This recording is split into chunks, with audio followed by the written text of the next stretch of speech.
Your skeleton is not fixed in stone. Every bone you carry is constantly being rebuilt, cell by cell. Beneath your skin, a hidden transformation never stops.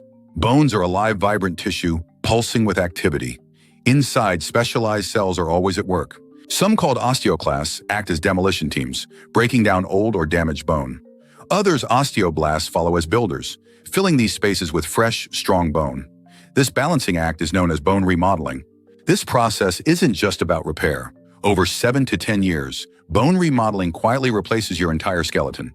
Layer by layer, year after year, your bones renew themselves to keep pace with your life. Remodeling is essential.